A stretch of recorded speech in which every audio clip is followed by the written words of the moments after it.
জানিয়েছে সঞ্জয় সেন, আমি হারামির বাচ্চা বিরুদ্ধে রাস্তায় বুঝি চেপে ধরেছিলাম। সে বলল সঞ্জয় বাবা আমাকে যা শিখিয়ে দিয়েছে আমি তাই করেছি। আমি বুঝতে পারছি মাইকেল, কিন্তু পুলিশ যখন ধরেছে মামলায় যা আবার হবে। তবে সঞ্জয় বাবু চেষ্টা করবে ওর সাথে কঠিন শাস্তি হয়, কারণ ওনার জামাই পুলিশ জমা। সোমনাথ, মামলার আগে হাতে শুকতে হবে না। আমার ওইসব পয়সা নেই। মাসিমার হুকুম করে বেটা কাজে আমি রাস্তার মাঝে ফেলে আচ্ছা করে তুলে দেবো।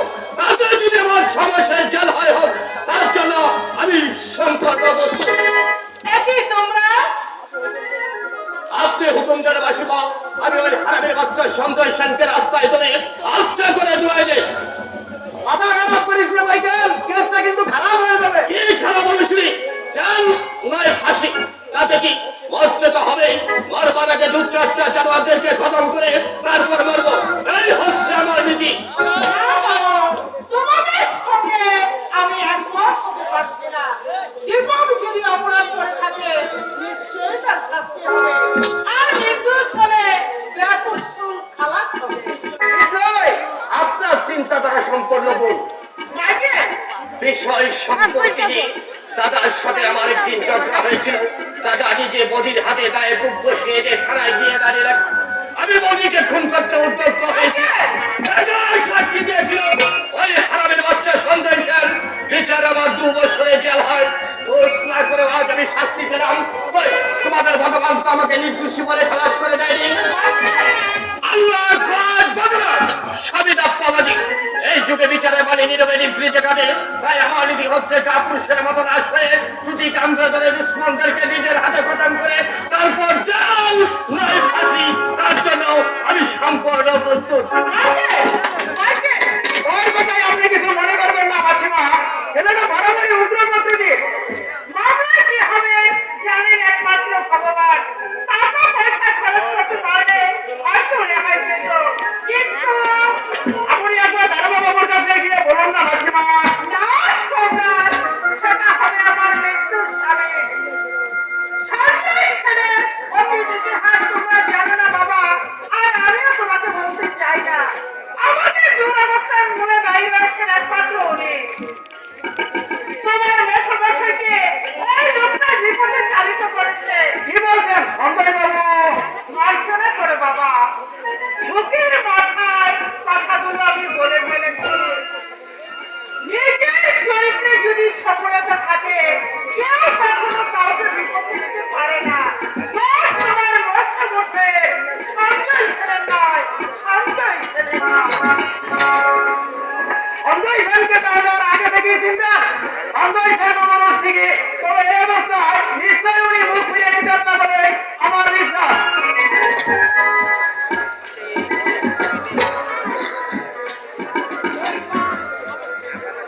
সঞ্জয়কে আমি দীর্ঘদিন আগে থেকেই চিনেছি। লোকটা একটা শয়তানের শিরোমণি।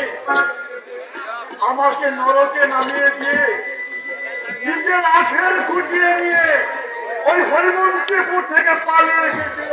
দেখুন শিবনাথ বাবু, যা বলেছেন আর বলবেন না। শুনলে লোকে আপনার মুখে থুতু দেবে, বলবে আপনি একটা বদ্ধ পাগল। আপনি বিশ্বাস করুন নন্দমশাই, চিরদিন আমি ভিখারি ছিলাম না। হয়তো ছিলেন না, কিন্তু এখন ওই সব কথা বললে লোকে কি বিশ্বাস করবে? আপনাকে আমি কি করে বুঝাবো? আমি দিন ভিখারি নই। যারা পুলিশ সুপার আমার নিজের, মানে ওর সঙ্গে আমার ঘনিষ্ঠ সম্পর্ক আছে। পাল্লাম আমার শালীর ছেলে, তাহলে আমার কাছে কেন এসেছেন? ওই শালীর ছেলের কাছে গেলেই তো পারতেন। দীপকের মুক্তির ব্যবস্থা করে দিতে। সেটা সম্ভব নয়। কেন?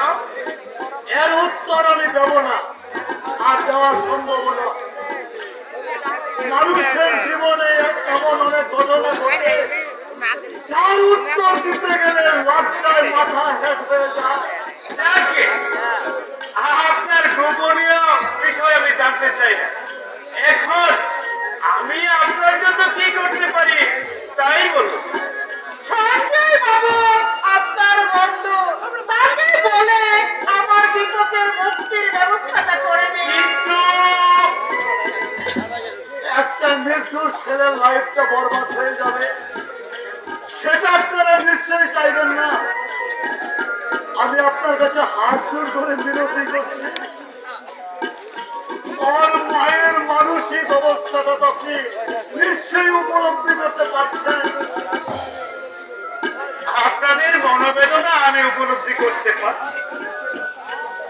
আপনারা যখন যুবকের মুক্তির প্রস্তাব করলেন, আমিও একটা প্রস্তাব দিতে চাই। আপনারা যদি রাজি থাকেন, আমি যুবককে বেকসুর খালাস করিয়ে দেব। আপনার যে কোনো প্রস্তাবে আমরা রাজি আছি। হ্যাঁ, আপনার যে কোনো প্রস্তাবে আমরা রাজি আছি। আমাদের মানসিক অবস্থাটা আপনি নিশ্চয়ই উপলব্ধি করতে পারছেন। আমার বয়সটা কত বলে মনে হচ্ছে? 60 কি 65? 65! আরে মাথায় চুলে পাক ধরেছে বলে মনে করেছেন আমি বুড়ো হয়ে গেছি। এই সামনে মাগে মাত্র 45-এ পা দিয়েছে। তাহলে আপনার এত বড় ছেলে চন্দন খুব অল্প বয়সে বিয়ে করেছিলাম, এই মারা গেল, আর বিয়ে শাদী করলাম না। তা মনে করুন, এই ঘরে যদি মেয়ে ছেলে না থাকে, সংসারে কি লক্ষ্মী থাকে না? কোন পুরুষ মানুষের মন বসে ওই তাই বলছিলাম কি, ওই আপনাদের বিপদ যদি আমার সংসারের বার নেয়, আমি বিপদের মুক্তির ব্যবস্থা নিশ্চয়ই করে দেব। সঞ্জয় বাবু, সঞ্জয় বাবু আমার অনুরোধ উপেক্ষা করতে পারবেন না, কারণ ওই সঞ্জয় বাবুর গোপন অনেক ইতিহাস আমার জানা। এত খুব আনন্দের কথা, কৃপা আপনার ঘরে যাবে। চন্দনের সম্মতি আছে। আরে না না না না না, আমি চন্দনের বিয়ের কথা আপাতত ভাবছি না। তবে বিয়েটা আমি নিজে করতে এই অল্প বয়সে বিয়ে করবে, তাও আপনার একটা মেয়ের বয়সী মেয়েকে। আপনি কি মানুষ? শুনুন শুনুন,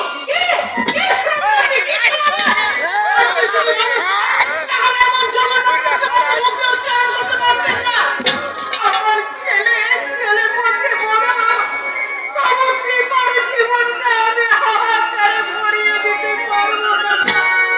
আমার যুবকের মুক্তি আমি চাই না।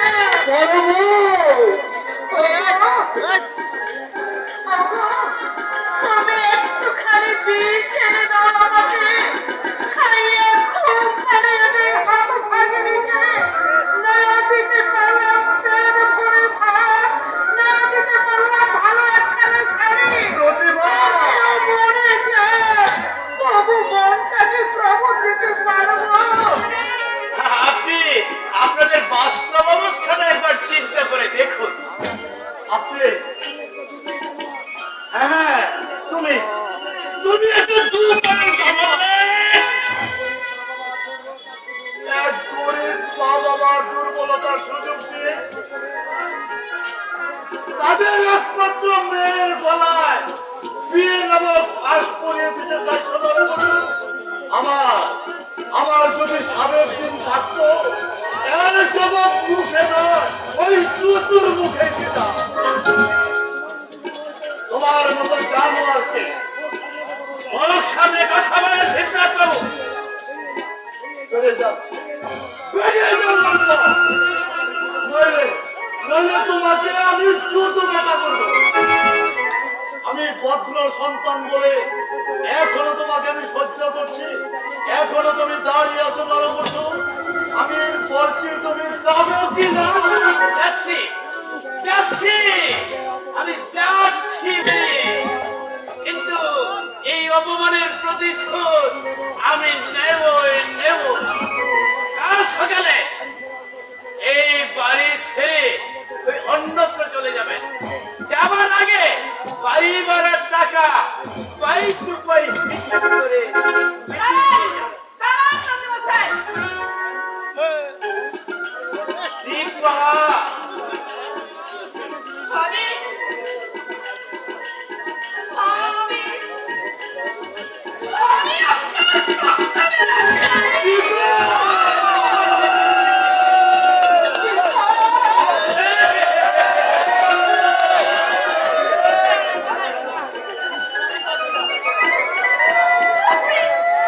আপনি আমার দাদাকে ছাড়িয়ে করতেছেন। সে ভাবনা আমার সে ভাবনা আমার আমি আপনাকে নিয়ে দীপা তুই ভুল করছিস মা, তুই ভুল করছিস। সারাটা জীবন ধরে এই ভুলের মাসুল তোকে দিতে হবে রে দীপা। দাবি পালনকে শুয়ে তুই হাহাকার করে কাঁদছিস। দরকার নেই, দরকার নেই আমার দীপকের মুক্তি। দীপক, দীপক ওই জেলে পৌঁছে বলুন। আমি আমি তো দাদার জন্য আত্মহত্যা দিচ্ছি বাবা। এই ঈশ্বর, কে বলে তুমি পাষাণ নও ঠাকুর? তুমি পাষাণ, তুমি পাষাণ। তুমি তো গীতায় বলেছ, পবিত্র নয় সাধনা বিনা সায়স্ত দৃষ্টতাম ধর্ম সংস্থাপনায় সম্ভাবানী যুগে যুগে। কিন্তু তাহলে তাহলে কোথায় কোথায় তুমি শঙ্কর চক্র পদা পদাধরি নারায়ণ? নেমে এসো, নেমে এসো, নেমে এসো হে সর্বহার। চক্রান্তকারীদের দুনিয়ার বুক থেকে বিচ্ছিন্ন করো, তাহলে আমি তাহলে আজই একটা লগ্ন আছে রাত 12টার পরে। আমার তো মনে হয় শুভ কাছে বিলম্ব করতে দেরি নেই। শাস্ত্রেই আছে শুভস্য শীঘ্র। না কি বলেন শাশুড়ি মা? দীপা, দীপাকে চলে যেতে বল মা, আমি আর ওকে সহ্য করতে পারছি না। তবে দাদা যেন গাড়ি ছাড়া হয়। আশা করি আপনি আমার মনের ইচ্ছেটা পূর্ণ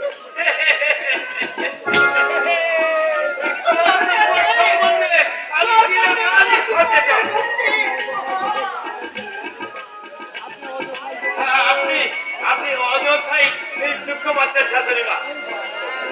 আপনার মেয়েকে আমি মাথায় করে রেখেছি। আরে ফাঁসি না, ফাঁসি না, এই আমার বাড়িতে হবে। অযথা তোমাদের আর খরচ করে দিতে চাই না। যাবার আগে না, যাবার আগে আপনাকে একটা প্রণাম করতে চাই শাশুড়ি মা।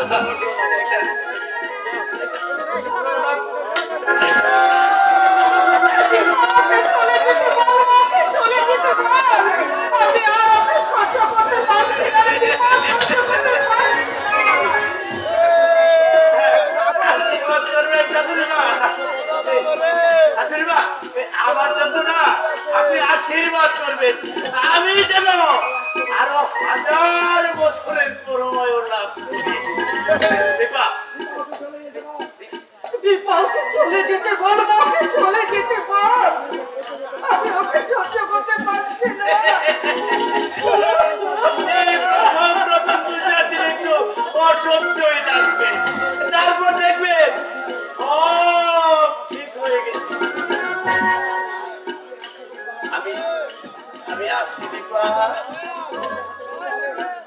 আমার তো আবার যে এই হাত বাজার যা কিছু ছবি নিজের হাতে করতে হবে কিনা কোনো চিন্তা করবেন না শাশুড়ি মা। ভগবান যা করে মঙ্গলের যন্ত্রই করে। আমি আসি দীপা। আমি তাহলে আসি দীপা। দীপা, দীপা রে, তুই কি করে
বিয়ে নয় রমা, এর নাম ব্যভিচার। মাইকেল দা, যাদের অর্থ সম্পদ আছে, যারা সমাজের মধ্যমণি, তারাই খুশি করে যাবে।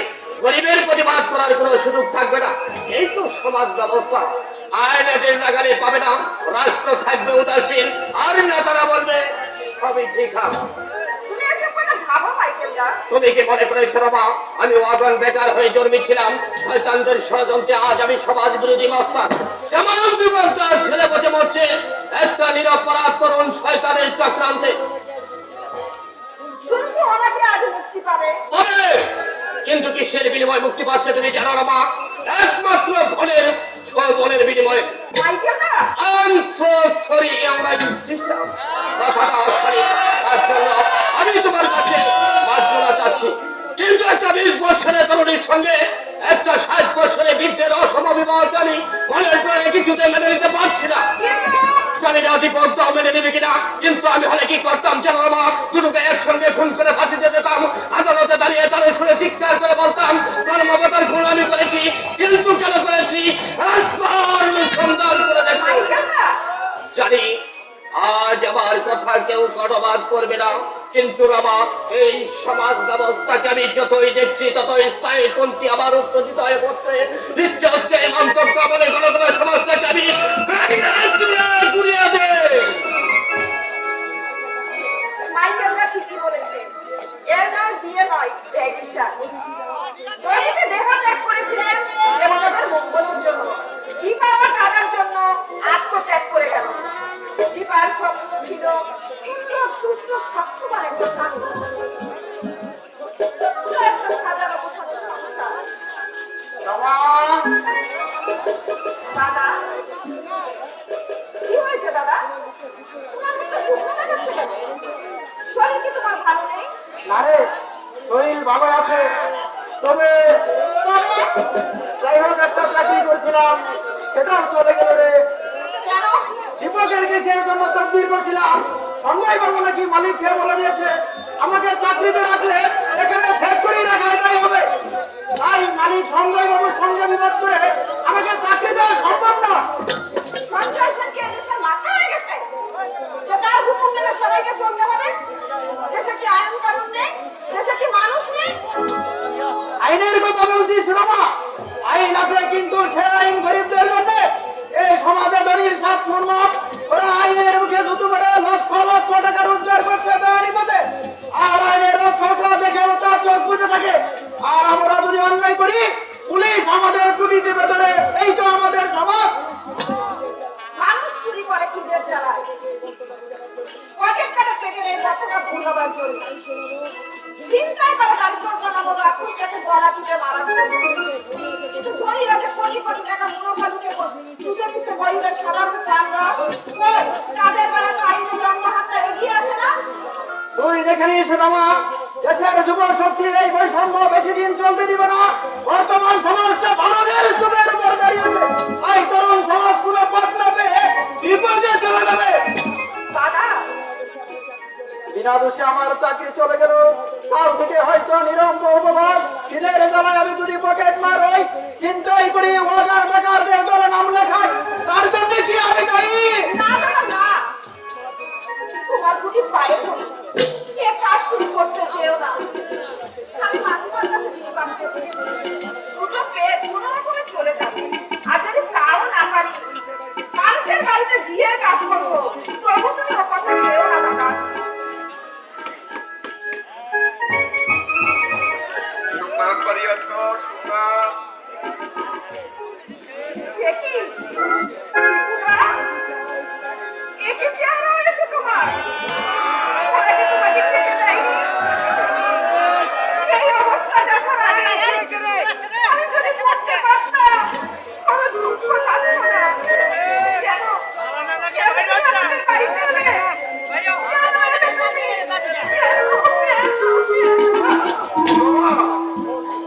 বস দীপক, তারপর কেমন আছিস বল? নরক দর্শন করে এলাম রে সুনাম। নরক? জেলখানা মানেই তো নরক। আমি হলফ করে বলতে পারি, কোন সৎ মানুষকে যদি সমাজ জেলের মধ্যে আটকে রাখা হয়, তাহলে সে একজন পাক্কা সমাজ বিরোধী হয়ে বেরিয়ে আসবে। কিন্তু আমার মনে হয় জেলখানা প্রথমে তৈরি হয়েছিল মানুষকে সংশোধনের সুযোগ দেওয়ার জন্য। চোর ডাকাত পকেট মার তৈরির কারখানা নিশ্চয়ই যেন বস্তুত পক্ষে তাই হচ্ছে। ওখান থেকে বেরোবার পর মানুষ আর মানুষ থাকে না, একটা জানোয়ার বলে যায়। যাই হোক, তুই বেকসুর মুক্তি পেয়েছিস, সেটাই তোর ভাগ্য। নইলে তুই যে ষড়যন্ত্রের শিকার হয়েছিলি, জেল ছিল তোর অবতারিত। আমি জানতাম সারা আমি পাবই। আমি তো কোনো অন্যায় করিনি। সত্যের সূর্যকে মিথ্যার কুয়াশা দিয়ে দেখে রাখা যায় না শুনলা, একদিন তা প্রকাশ পাবে। বাড়ি গিয়েছিলি? না, আজকে রাতটা তোদের এখানে থেকে আমি ঘুরেই বাড়ি চলে যাব। ও তা হ্যাঁ রে, মা বাবা দীপা ওর কেমন আছে? ভালো আছে। মা বোধহয় খুবই ভেঙে পড়েছে, বাবা হয়তো বিশ্বাস করেছে। সত্যি আমি চিন্তাই করেছি, কিন্তু দীপা বিশ্বাস করবে না। তবে তবে আমি সঞ্জয় সেনকে কিছুতেই ছাড়বো না। এই প্রতিশোধের চা খেয়ে হাত মুখ ধুয়ে এসো। এক পাশে চেয়ারের যে চুরি করেছো, টাকাটাই যাচ্ছে না। আসলে শরীরের উপর তুমি কোনো যত্নই নিচ্ছ না। কি করবো বলো? জেল হাজতে তোমার মতো প্রিয়জন তো কেউ ছিল না যে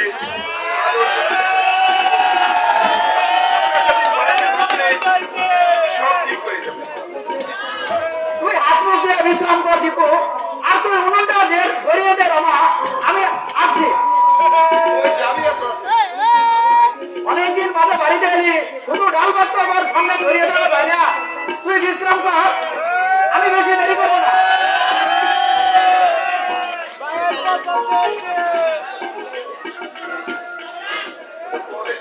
জানো রমা, জেল হাজতে বসে প্রতিদিন আমি তোমার কথা ভাবছি। মাঝে মাঝে মনে হতো আজ তুমি দেখা করতে আসবে, যেন নিষ্ফল প্রতিক্রিয়া। একটা দিনও তুমি দেখা করতে এলে না। তুমি কি আমাকে ঘৃণা করো রমা? তুমি আমাকে ভুল বুঝো না গো। তুমি তো জানো, ইচ্ছা থাকলেও মেয়েরা সব কাজ করতে পারে না। তুমি আমাকে কি কতখানি তা তোমাকে বোঝাতে পারবো না। রমা,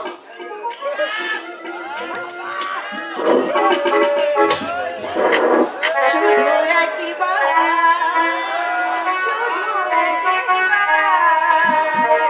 শুধু একবার বলো ভালোবাসো। শুধু একবার, শুধু একবার বলো ভালোবাসো। যদি বলো একবার, এই জীবনে সবার হাসি মুখে পড়বো মরণ হাসি।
রমা,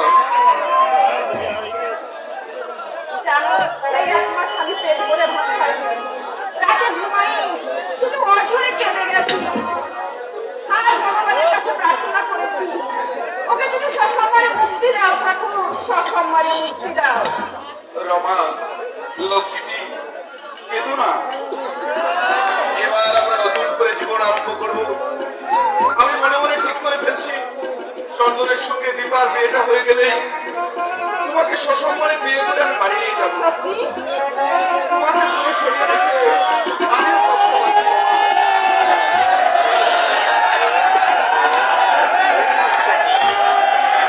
সরকারি চাকরি আমার ভাগ্যে নেই, কোনো কলকারখানায় যদি কুলির কাজও জুটে আমি তাই করবো। শিক্ষার অহংকার করে কি লাভ মা? মা বলে কোনো কাজই ছোট নয়, আর কিছু না জুটুক আমি রিক্সা চালাবো, লুকে যাবো আমি বাবু। এই পেটের জন্য আমি যে কোনো কাজ প্রস্তুত আছি রমা। সোমনাথ বাড়িতে আছো? সোমনাথ, সোমনাথ, সোমনাথ।